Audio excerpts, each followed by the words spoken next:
उस वर्ग की स्थिति का पता करने के लिए जाति जनगणना बहुत जरूरी है। यदि इसको आंकड़े में लाकर खरा उतरती है सरकार, तो मेरे हिसाब से ये बढ़िया है। जो घूमन जनजाति जानी जाती है, बंजारा, वो बेचारी हमेशा ही घूमती रहती है, पर उनके पास कोई ऐसा सरकार की योजना नहीं पहुंच पा रही है। जातीय जनगणना होने के बाद फिर वो एक तरह से जातिवाद का मुद्दा हो जाता है, जो गलत है मेरे हिसाब से। देखो, ऊंच नीच का तो अभी से नहीं है, ये तो काफी पहले से चलता आ रहा है और समाज बटा हुआ है इसमें। तो जातीय जनगणना से थोड़ा बहुत अंतर हो सकता है, फर्क पड़े। नमस्कार, मैं आरब सिंह और आप देख रहे हैं भारत रफ्तार।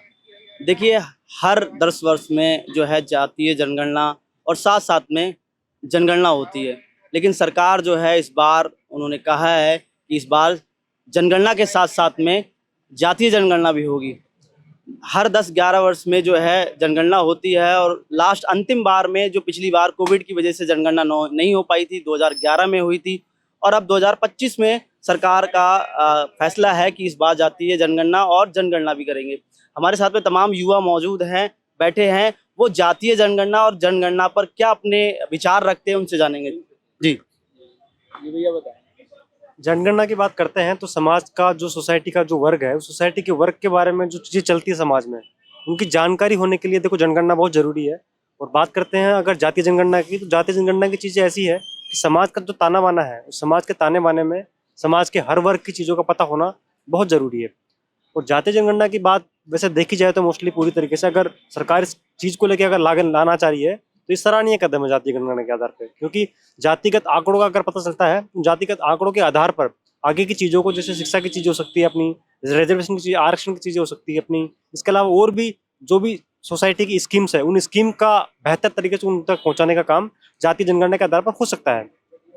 मुख्यतः अपन देखेंगे जातीय जनगणना की बात करते हैं तो इस तरीके की चीज बिहार के जो लालू प्रसाद यादव जी वो पहले से उठाते हुए आए हैं। उन्होंने कराई भी अपने राज्य कराई भी अपने राज्य में। और बाकी जब स्टेट्स की बात करते हैं तो वहां पे जातीय जनगणना की चीजें अभी तक अप्लाई हो नहीं पाई है।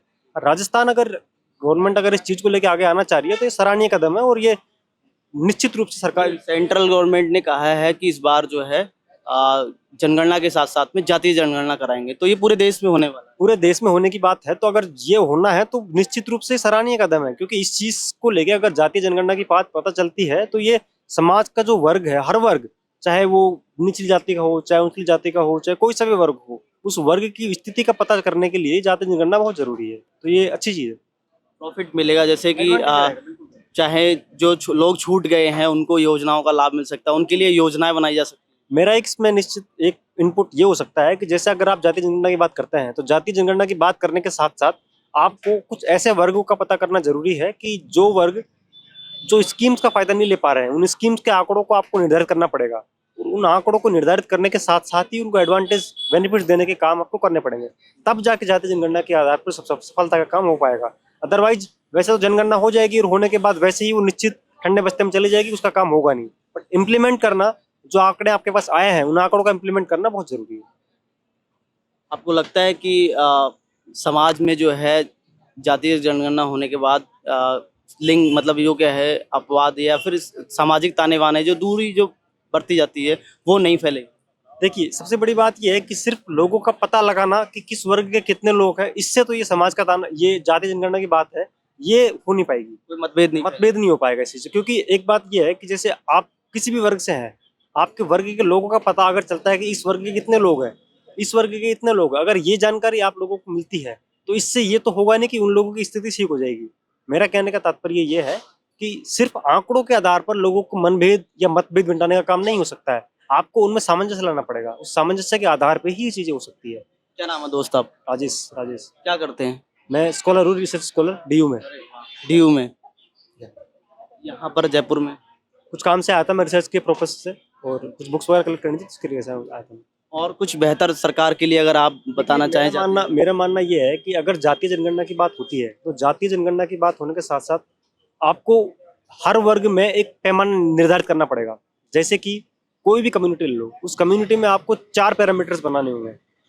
पहला पैरामीटर ऐसा है जिसको उस जो स्कीम आप लाने वाले हो, इन स्कीम का फायदा ना मिले, एक तो वो पैरामीटर हो गया। दूसरा पैरामीटर ये है कि जो स्कीम आने वाली है उनका एक लाभ मिले, उनको निश्चित रूप से लाभ मिले। और तीसरा वर्ग ऐसा बनाना चाहिए जिनको उस स्कीम का, जो भी स्कीम लेके आ रहे हो आप, उस स्कीम के साथ साथ कुछ एक्स्ट्रा एडवांटेज उनको मिलने चाहिए। तो हर वर्ग में ये होना चाहिए। जैसे कि आप बात करेंगे हरिजन की बात करेंगे या फिर दलित कम्युनिटी के लोगों की बात करेंगे, तो उन लोगों में भी सब लोग, ऐसा नहीं है कि सब लोग सेम स्थिति में है। कोई उच्च वर्ग, उसी कम्युनिटी में कोई लोग है जो अमीर भी है, कुछ लोग गरीब भी है, कुछ लोग, सब तरीके के लोग हैं उसमें। तो आपको ये पैमाना निर्धारित करना पड़ेगा कि जो उस कम्युनिटी के लोग हैं, चाहे वो लोअर हो, अपर हो, कोई भी कम्युनिटी हो, उस वर्ग के लोगों में पैमाना निर्धारित करते हुए आपको ये निर्धारित करना पड़ेगा कि इस कम्युनिटी में इन लोगों को ये स्कीम का फायदा होना चाहिए, इस स्कीम के लिए ये लोग हैं, इस स्कीम के लिए ये लोग हैं। पैरामीटर निर्धारित करने पड़ेंगे आपको, तब जाके इसका फायदा होगा। और भी साथी हैं, क्या नाम है दोस्तों? विष्णु शर्मा। कहाँ से हैं? मैं अपने दौसा बांदीकुई से हूँ। क्या करते हैं आप? मैं पढ़ाई कर रहा हूँ इस टाइम। तो सरकार जो है इस बार जनगणना के साथ साथ में जातीय जनगणना भी करा रही है, आपके क्या विचार है?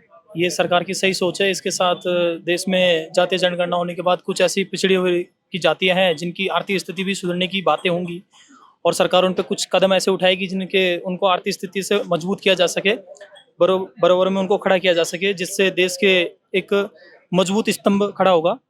और मुझे जहाँ तक लगता है कि शायद जातीय जनगणना होना भी जरूरी है, और साक्षरता भी बढ़नी चाहिए। इसकी देश से इकोनॉमी में भी वृद्धि होती है, और स्कीमों को भी मतलब कि एक मध्यम वर्ग तक भी पहुँचता है। ये जो छोटे वर्ग हैं उनके पास भी स्कीमें पहुँचती है, उनको भी लाभ मिलता है, तो अच्छा है। क्योंकि सरकार का जितना भी पैसा होता है, यदि सभी के पास, यदि किसी एक पूंजीपति के पास रहता है तो गलत है। बल्कि ये होना चाहिए कि सभी के पास वो पैसा है, बंटना चाहिए। वो पैसा एक मदद के लिए जाता है जो सरकार ऊपर से भेजती है, बल्कि कुछ निजी व्यक्तियों के पास ही रह जाता है वो पैसा। तो जातीय जनगणना से आर्थिक स्थिति भी इसमें होनी चाहिए, क्योंकि आर्थिक पैमाने के अनुसार देना चाहिए। जैसे कि मेरी साथी भाई ने भी कहा है कि आर्थिक के अनुसार से देना चाहिए, क्योंकि वो जरूरी है। क्योंकि हर वर्ग में ये तो है नहीं कोई अंबानी पैदा हुआ है, या फिर कोई ये भी कोई है नहीं कि हर वर्ग में गरीब पैदा हुआ है। सब वर्ग में हर एक जैसे इक्वल पैदा नहीं होते हैं, किसी में ऊपर किसी में नीचे। तो उनको के आर्थिक स्थिति से उनको ऊपर लाने की कोशिश करनी चाहिए। सरकार की ये योजना कहाँ तक बेहतर रखती है, यदि इसको आंकड़े में लाकर खरा उतरती है सरकार, तो मेरे हिसाब से ये बढ़िया है। बल्कि ये एक खुली कुचली बातें हैं जो बातें कर सकते हैं, तो फिर एक कहीं पे भी ठहराव नहीं होगा इस चीज़ का, जैसे पहले होते आ रहा था। बल्कि सरकार इस चीज़ को आगे लेके जाती है, और आर्थिक स्थिति में यदि बेहतर सुधार करती है तो बहुत बढ़िया है, होना चाहिए। जैसे लंबे समय से जो है वैसे ये आना चाहिए था, आपके विचार क्या लगते हैं कि पहले आ जानी चाहिए जातीय जनगणना? पहले देखो, सरकार की कुछ ऐसी परिस्थितियां रही होंगी जहां तक एक तो अंतर्राष्ट्रीय महामारी भी रही है कोरोना की वजह से, और कुछ फिर राजनेताओं के चुनावी जो मुद्दे होते हैं वो भी आ जाते हैं इसके अंदर। तो वो कहीं ना कहीं अपना वो कर लेते हैं, इसलिए अपना निजी स्वार्थ देख लेते हैं। हर पार्टी का एक अपना अपना इक्यो होता है, तो वह उसी कारण नहीं हो पाया होगा, वो उनका खुद का एक फंडामेंट था। बल्कि अब ये जनगणना हो रही है, जातीय जनगणना और जनसंख्या जनगणना, और इसमें भी फिर और इंक्लूड करेंगे, आर्थिक स्थिति भी करेंगे, साक्षरता भी करेंगे, और जो भी है जिस प्रकार किसके पास कितना प्रॉपर्टी वगैरह जो भी है यदि होता है, और फिर उस अकॉर्डिंग सरकार उन योजनाओं को हर व्यक्ति तक पहुंचाती है।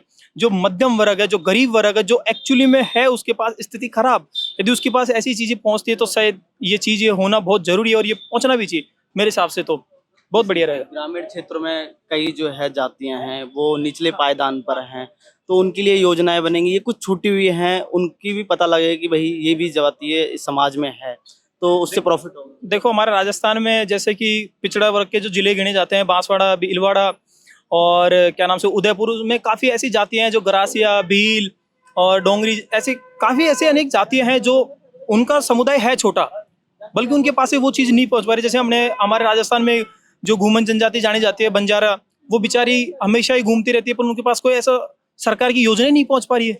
क्यों? क्योंकि उनके पास कोई है ही नहीं, ऐसा बड़ा नेता भी नहीं है उनके पास, ना उनके पास कुछ ऐसी चीजें है, ना उनको शिक्षा में इतना नॉलेज है, ना उठ पाए। इसलिए कुछ समाज की कुछ जातियों ने उस चीज का फायदा उठा लिया, वो तो आगे बढ़ गए, पर वो जातियां अभी भी पीछे की पीछे रहेगी उनके पास, क्योंकि ऐसी चीजें नहीं पहुंच पाई। तो उन जातियों को भी आगे लेके आना चाहिए सरकार की, ऐसी ऐसी योजना निकाले कि उनके वर्गों में से उनके बच्चों को, उनकी बेटियों को निकाले, और उनको भी बेहतर शिक्षा देने की कोशिश करे, जिससे इस देश और उन जातियों का भी विकास हो सके। जैसे अपने देश में, अपने राजस्थान में, पश्चिमी राजस्थान में विष्णु समाज है, वो काफ़ी अच्छी समाज है, उनका भी विकास हो, उनमें भी काफ़ी है। और ऐसे काफ़ी जातियाँ हैं जो छोटे छोटे वर्ग में उनका जो उनके क्या नाम से अनुपात में देखा जाए तो काफ़ी कम है, उनको भी बढ़ना चाहिए। बल्कि उनकी आवाज़ें उठाने के लिए कोई नहीं, एक समुदाय, जिस समुदाय की जनसंख्या ज़्यादा है उनके बाहरी नेता आ जाते हैं आगे, और वो अपनी बातें उठाकर ओनली उनकी जातियों तक ही रुक जाते हैं। बल्कि होना ये चाहिए कि जो नेता बन गया उसको हर वर्ग, हर जाति में भी हर जाति में भी जिसकी आर्थिक स्थिति कमजोर है उनकी बातें उठानी चाहिए, जिससे तो देश का भला हो सकता है। यदि आप किसी निजी स्वामित्व के लिए देखते हैं तो वो शायद कहीं तक देश को भी खोखला करेगा और वो एक खरा नहीं उतर पाएगा उसमें। जातीय जनगणना होने के बाद फिर वो एक तरह से जातिवाद का मुद्दा हो जाता है, जो गलत है मेरे हिसाब से। निचले स्तर तक आपका कहने का तात्पर्य जातीय जनगणना से निचले स्तर तक जो लोग छूटे हुए हैं उनको प्रॉफिट मिलेगा। जी बिल्कुल, मिलेगा, उनको जरूर मिलेगा, क्योंकि सरकार जब जातीय जनगणना करा रही है, जैसे मान लो कि अभी आपने जयपुर में कोई ऐसी जाति देखो जिसका अनुपात ही बहुत कम है, 100% में से मात्र 20% पे है, उस जाति को कोई वो ही नहीं है बोल वाला, पर उनकी गणना हो जाती है कि भाई हाँ ये भी लोग रहते हैं 20 लोग जयपुर में, तो उनके पास यदि वो चीजें पहुंचती है तो उनको एक खुशी महसूस होगी, क्योंकि उनके पास वो योजनाएं पहुंचेंगी अब। बल्कि सरकार ने इसके डिले किया है, इसके लिए सरकार को माफी तो मांगनी चाहिए। बल्कि ये चीज सही है कि अब जातीय जनगणना होनी, पर जातियों में सबसे बेस्ट काम रहेगा आर्थिक स्थिति। जो ऊंची वर्ग के स्वर्ण कास्ट आते हैं, जो उनमें क्या है, कुछ लोग ऐसे हैं जिनके पास शायद फॉर्म भरने के पैसे नहीं होते, वो ऐसे भी लोग हैं, पर उनको क्या है कि स्वर्ण कास्ट रहने की वजह से वो अपने फायदा नहीं हो पा रहा है, तो उनके आर्थिक स्थिति के उनको भी ये सुविधा देनी चाहिए। और जो नीचे वर्ग में है, जिनके पास कुछ ही नहीं है, रहने को छत भी नहीं है, खाने को भोजन नहीं है, उनको यदि योजना पहुंचती है अब वो बहुत बढ़िया है। बल्कि सरकार योजना चलाती है जो उनके पास नहीं पहुंच पाती है, कुछ डीलर वगैरह खा जाते हैं, जो भी राशन वगैरह मिलते हैं, तो वो चीज़ें बहुत कम पहुंचती है, पर वो सरकार उन पर गौर करेगी, पहुंचेगी तो बहुत बेटर होगा। शायद मेरे हिसाब से ये चीज़ें होनी चाहिए। सरकार की योजनाएं काफ़ी अच्छी है जनगणना के साथ साथ, और जातीय जनगणना भी, क्योंकि उनके सब चीज़ें पहुंचेंगी।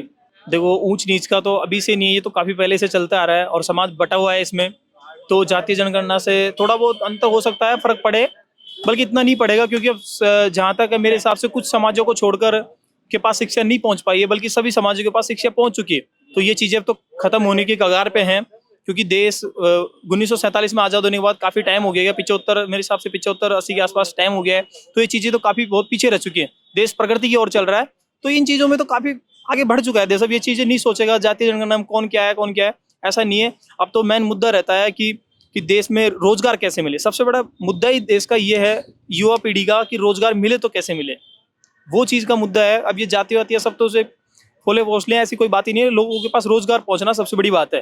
यूथ अब समझ चुका है कि उसे रोजगार चाहिए और एजुकेशन जो है वो सबसे महत्वपूर्ण। बिल्कुल बिल्कुल, सबसे बड़ी बात युवा के लिए सबसे बड़ी बात है रोजगार, जो कि उसके पास होना चाहिए, जो नहीं है। क्यों नहीं है? क्योंकि हमारे पास में शिक्षा कम थी, उस अभाव में कुछ जनसंख्या बढ़ चुकी थी। बल्कि अब जनसंख्या का एक आएगा धीरे धीरे वो भी सिस्टम होगा कि जब हम दो हमारे दो का सिस्टम चल रहा है, बल्कि कुछ समुदायों के लोग हैं उनको बढ़ाया जा रहा है, पता नहीं कैसे, धीरे धीरे वो भी चीज़ें सही होंगी।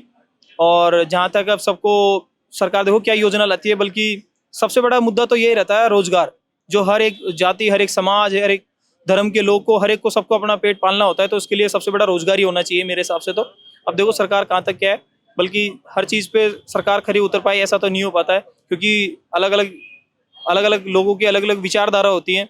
अब देखो क्या होता है।